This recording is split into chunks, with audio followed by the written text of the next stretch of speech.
कमरे के बंद दरवाजे के पीछे से आती सिसकियों की आवाज ने सावित्री देवी के कदमों को वहीं रोक दिया। उनके हाथ में पूजा की थाली थी जो कांपने लगी। यह आवाज उनकी बहू अनघा की थी। पिछले 6 महीनों से इस घर की दीवारों ने हंसी कम और दबी हुई चीखें ज्यादा सुनी थी।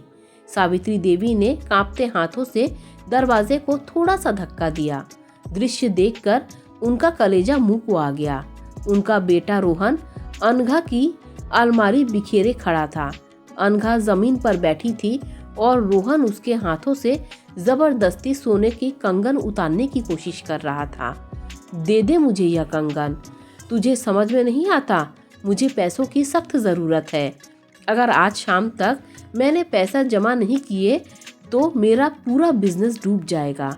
रोहन गुर्राया। उसकी आंखों में एक अजीब सा पागलपन था, लालच और हताशा का पागलपन। नहीं रोहन प्लीज, अनघा ने गिड़गिड़ाते हुए अपना हाथ पीछे खींचा। यह मेरी माँ की आखिरी निशानी है। आप पहले ही मेरे शादी के सारे गहने सट्टेबाजी में उड़ा चुके हैं। मेरी एफडी तुड़वा दी, मेरे पिता से उधार ले लिया। अब बस यह कंगन बचे हैं, इन्हें मत लीजिए प्लीज। हमारे बेटे आरव की स्कूल की फीस भी अभी बाकी है।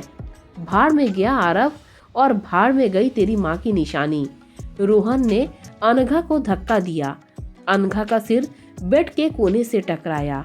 दरवाजे पर खड़ी सावित्री देवी की चीख निकल गई, रोहन! रोहन चौंक कर पलटा। माँ को वहां देखकर उसके चेहरे पर एक पल के लिए घबराहट आई, लेकिन फिर वही ठिठाई लौट आई। माँ, तुम बीच में मत आओ, यह पति पत्नी का मामला है। सावित्री देवी अंदर आई और अनघा को सहारा देकर उठाया। अनघा का माथा सूज गया था। सावित्री देवी ने बेटे को घृणा से देखा। पति पत्नी का मामला? इसे डकैती कहते हैं रोहन। अपनी ही पत्नी को लूटना, उसे धमकाना, क्या यही संस्कार दिए हैं हमने तुझे? संस्कारों से पेट नहीं भरता माँ, रोहन चिल्लाया। तुम्हें पता भी है बाहर दुनिया में क्या चल रहा है? मुझे एक बड़ी डील मिली है, बस थोड़े इन्वेस्टमेंट की जरूरत है। एक बार पैसा आ जाए तो इसे रानी बनाकर रखूंगा, पर अभी यह कंगन मुझे चाहिए। तभी बाहर से एक भारी और गंभीर आवाज आई, अगर तुझे कंगन चाहिए तो पहले मेरी लाश से गुजरना होगा। दरवाजे पर दीनानाथ जी खड़े थे, रोहन के पिता। वे रिटायर्ड प्रिंसिपल थे, जीवन भर अनुशासन और ईमानदारी की मिसाल रहे। आज उनके हाथ में उनकी पुरानी छड़ी थी, लेकिन उनका हाथ कांप नहीं रहा था। उनकी आंखों में आज पिता का मोह नहीं, बल्कि एक न्यायाधीश का क्रोध था। पापा, आप तो कम से कम समझो। रोहन ने अपनी बात रखने की कोशिश की। चुप रहे। दीनानाथ जी की आवाज में बिजली कड़की कड़क थी। वे कमरे में दाखिल हुए। उन्होंने देखा कि पूरा कमरा अस्त व्यस्त है। बहू रो रही है और उनका बेटा, जो कभी उनकी आंखों का तारा था, आज किसी अपराधी से कम नहीं लग रहा था। दीनानाथ जी ने रोहन की आंखों में आंखें डालकर कहा, मुझे लगा था कि तू भटक गया है, सुधर जाएगा। पिछले महीने जब तूने झूठ बोलकर मुझसे पेंशन के पैसे मांगे थे, मैंने दे दिए। सोचा शायद तुझे सच में जरूरत होगी, लेकिन आज पता चला कि तू जरूरत पूरी नहीं कर रहा, तू जुआ खेल रहा है। अपनी गृहस्थी को दांव पर लगाकर कौन सा व्यापार खड़ा करना चाहता है तू? यह जुआ नहीं है, यह शेयर मार्केट है, क्रिप्टो है। आप पुराने जमाने के लोग हो, आपको समझ में नहीं आएगा, रोहन ने झुंझलाते हुए कहा। अनघा कंगन दे रही है या नहीं? वह फिर अनघा की तरफ लपका। अनघा डर के मारे सावित्री देवी के पीछे छिप गई। दीनानाथ जी ने अपनी छड़ी रोहन के सीने पर टिका दी और उसे पीछे ढकेल दिया। खबरदार जो उसे हाथ लगाया। वह इस घर की बहू बाद में है, पहले एक इंसान है और अब वह हमारी बेटी है। रोहन हंस पड़ा, एक खोखली हंसी। वाह, बेटा पराया हो गया और बहू सगी। पापा, यह सब इमोशनल ड्रामा बंद करो, प्रैक्टिकल बनो। यह घर मेरा भी है, मुझे मेरे हिस्से के पैसे चाहिए। अगर कंगन नहीं देती तो घर के कागज दे दो, मैं गिरवी रख दूंगा। सावित्री देवी सन्न रह गई। घर? जिस घर को तेरे पिता ने ईंट ईंट जोड़कर बनाया उसे तू गिरवी रखेगा? हाँ तो क्या, मैं उनका इकलौता बेटा हूँ, उनके बाद सब कुछ मेरा ही तो है। आज ही दे दे तो क्या बुराई है। रोहन की बेशर्मी की हद पार हो चुकी थी। दीनानाथ जी की आंखें भर आई, लेकिन आंसू गिरने से पहले ही सूख गए। उन्होंने एक गहरी सांस ली, जैसे कोई बहुत बड़ा फैसला ले रहे हो। वे धीरे से अपनी अलमारी की तरफ गए। क्या कर रहे हैं आप? सावित्री देवी ने घबरा कर पूछा। उन्हें लगा शायद वे घर के कागज निकालने जा रहे हैं। दीनानाथ जी ने दराज से एक फाइल निकाली। रोहन की आंखों में चमक आ गई। मुझे पता था पापा, आप मुझे निराश नहीं करोगे। लाइए कागज। दीनानाथ जी ने फाइल खोली। उसमें घर के कागज नहीं थे, उसमें एक पुराना स्टैम्प पेपर था और पेन था। यह ले। दीनानाथ जी ने कागज रोहन की तरफ बढ़ाया। यह क्या है? रोहन ने उलझन में पूछा। यह बेदखली का नोटिस है, दीनानाथ जी ने शांत स्वर में कहा। मैंने यह कागज 2 महीने पहले ही वकील से तैयार करवा लिया था। जिस दिन मुझे पता चला कि तूने आरव की गुल्लक तोड़कर पैसे चुराए हैं, मैं बस साइन करने की हिम्मत नहीं जुटा पा रहा था। मुझे लगा मेरा बेटा लौट आएगा, लेकिन आज तूने साबित कर दिया कि मेरा बेटा मर चुका है। जो सामने खड़ा है वह सिर्फ एक लालची जानवर है। रोहन का चेहरा फीका पड़ गया। पापा, आप मजाक कर रहे हैं। आप मुझे घर से निकालेंगे, अपने इकलौते बेटे को? बेटा? दीनानाथ जी ने कड़वाहट से कहा। बेटा वह होता है जो बुढ़ापे में माँ बाप की लाठी बने, वह नहीं जो उनकी बहू के गहने नोचे। बेटा वह होता है जो घर की इज्जत बढ़ाए, वह नहीं जो अपनी पत्नी को मानसिक और आर्थिक रूप से प्रताड़ित करे। अनघा ने तेरी वजह से कितनी रातें भूखे रहकर गुजारी है, यह हमें पता है।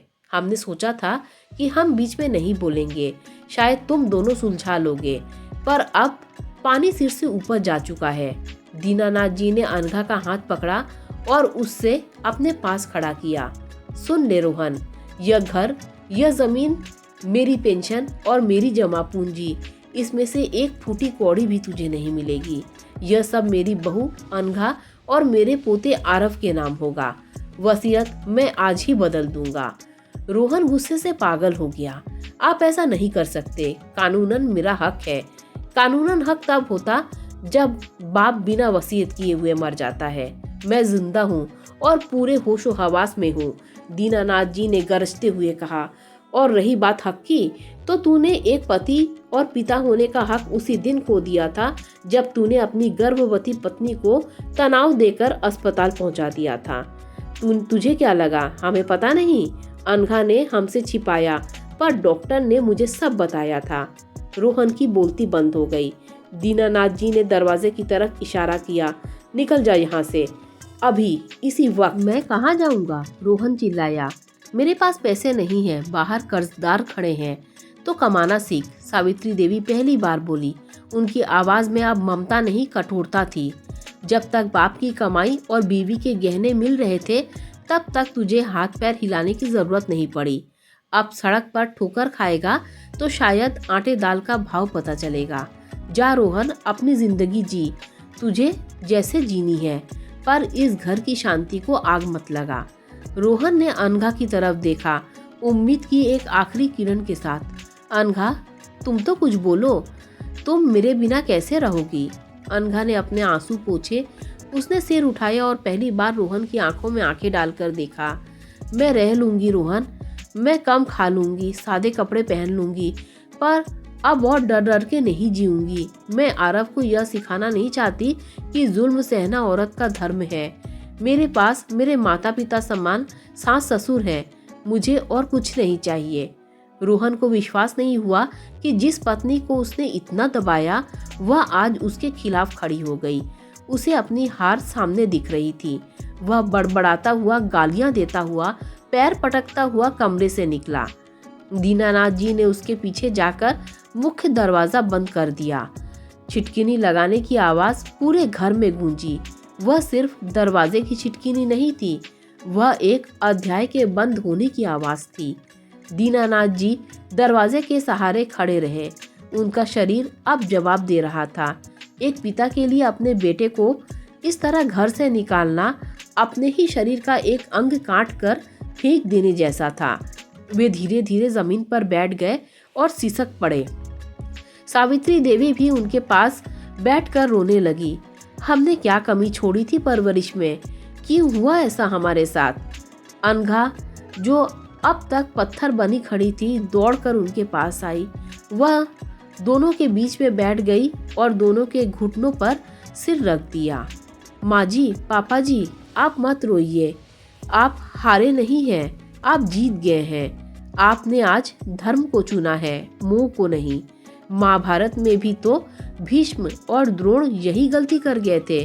उन्होंने पुत्र मोह और सिंहासन के लिए अधर्म का साथ दिया था, लेकिन आपने आज साबित कर दिया कि संस्कार खून के रिश्तों से बड़े होते हैं।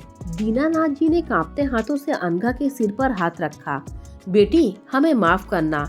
हमारा ही खून ने तुझे इतना दर्द दिया। हम तुझे वो खुशियाँ नहीं दे पाए जिसका वादा करके तुझे ब्याह कर लाए थे। नहीं पापा जी, अनघा ने सिसकते हुए कहा।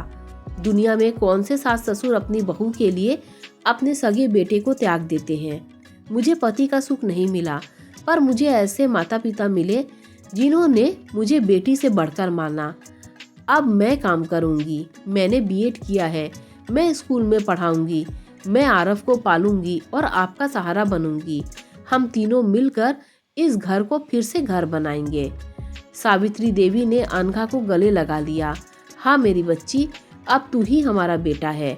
वह नालायक तो चला गया, पर अपने पीछे अपनी जिम्मेदारी छोड़ गया।